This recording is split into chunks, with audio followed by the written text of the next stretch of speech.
Hey there, in today's video, I'm going to be sharing with you what I learned after I successfully launched my first fashion business and what you can take away from that experience for your own brand.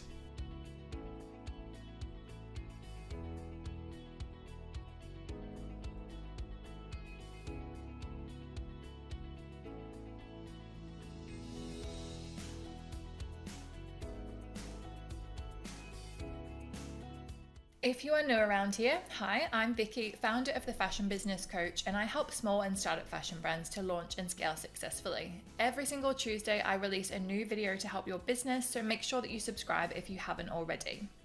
Today's 3 tips that I want to share with you really stem from looking back at when I launched my very first fashion brand. And although it was successful, it definitely was a little bit slower than it could have been and has been subsequently in other launches. So I want to share with you 3 things that I maybe should have done in hindsight that you should do for your fashion launch. So the first one is that you need to spend just as much time on manufacturing as you do marketing.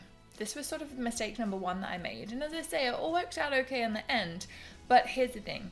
I focused all of my time on manufacturing, and subsequently I've seen a lot of my fashion startup clients do the same. They want to focus on the manufacturing, make the product amazing.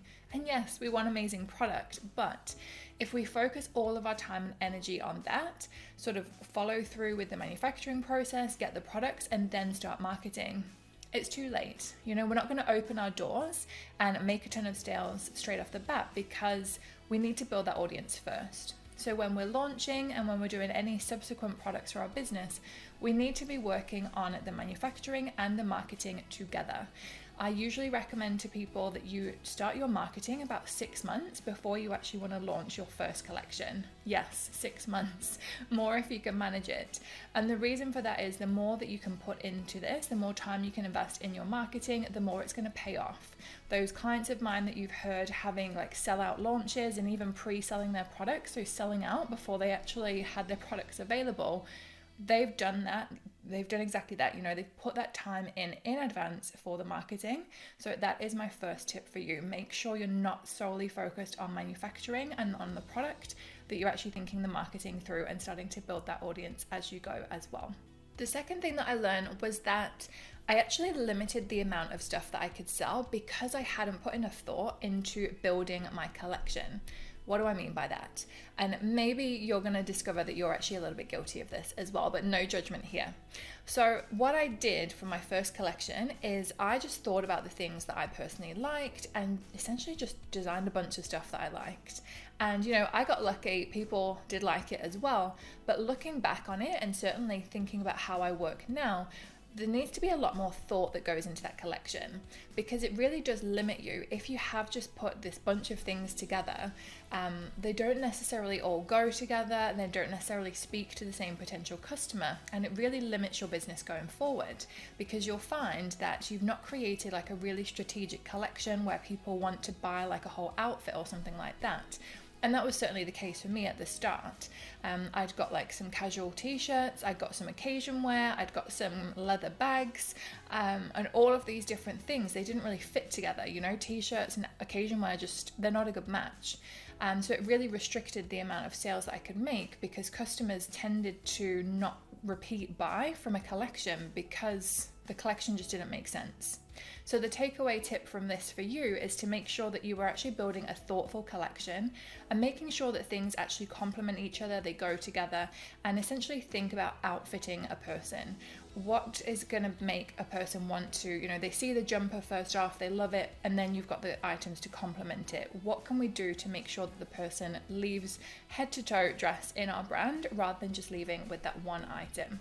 So that's definitely something that I worked on from my launch and then developed that further on, and yeah, it can be amazing for business and I've seen it work incredibly well for clients as well. So definitely a good tip to take on board. And the last takeaway that I want to share with you is about pricing. Now this was something that really surprised me because when I was first off like putting my designs together and looking at pricing and things, I saw how much competitors were charging and I thought, wow, they're really charging a lot. I can go so much cheaper than them. And at first it seemed amazing and honestly probably contributed a little bit to the success because I was that much cheaper than them. However, Longer term, this isn't a good thing, and I later realized why they had put so much of a markup, why there was so much profit in there. Because if you're watching this video, then chances are you are watching it because you want to start a business. You want to go long term with this. You want to have a job that you enjoy. You want to have, consistent income from this business that grows year on year. And the thing is, to make this growth, you're going to eventually need a lot more than what you have right now. So for instance, probably at the moment it's you doing everything. You don't have any staffing costs, you don't have warehousing, you don't have, a big team or anything like that, but later you will. So we need to make sure that we are building in more profit margin. And I would say 99 times out of 100 when I've worked with clients on this stuff, and yeah, I work with a lot of people, I look at their stuff and I have to tell them, you're not charging enough, your profit margin isn't enough, you're not going to make enough money to survive. And this is the thing, it's not about being greedy. I'm not a greedy person, and I'm sure most of you watching aren't either. So it's not a case of being greedy, but what it is just being realistic about, today I can do everything, but what about tomorrow when I do launch the collection and I do have all these customer service inquiries coming in, or these Instagram DMs, or all of these messages coming in? I'm going to need to start getting someone on board. So you actually do tend to need a lot more profit margin than you think initially. So definitely the second time around, raising my prices was something that happened, building more profit in. And as well, don't forget those pesky taxes as well that are going to be taken from the company and from you personally. This all eats into that profit that you've had. Obviously there's different taxes for different regions, and get advice on that. I'm not a tax person, but you've got to think about these things. So for me, definitely that was a learning that yes, I did make sales because of the price, but I wasn't left with very much profit at the end of the day that first time round.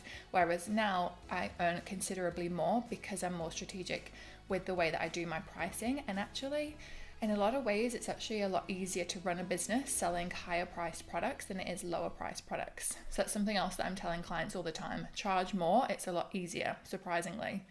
I hope those tips have been helpful. If there's anything else that you want to learn about, then let me know, pop a comment below. I'm always taking on suggestions for future videos. If you are ready to launch your fashion business in 2023, I would love to help you in the Fashion Startup online course. It's been helping brands to launch for the past, 6 years now. I refresh it regular just to make sure that everything is up to date, and it helps you, even if you're brand new to the fashion industry, go from zero to manufacturing to marketing and on to sales as well. So that whole complete journey. So I'll put the link in the description for you if you're interested in that. Thank you everyone for watching, and I'll see you next time. Bye.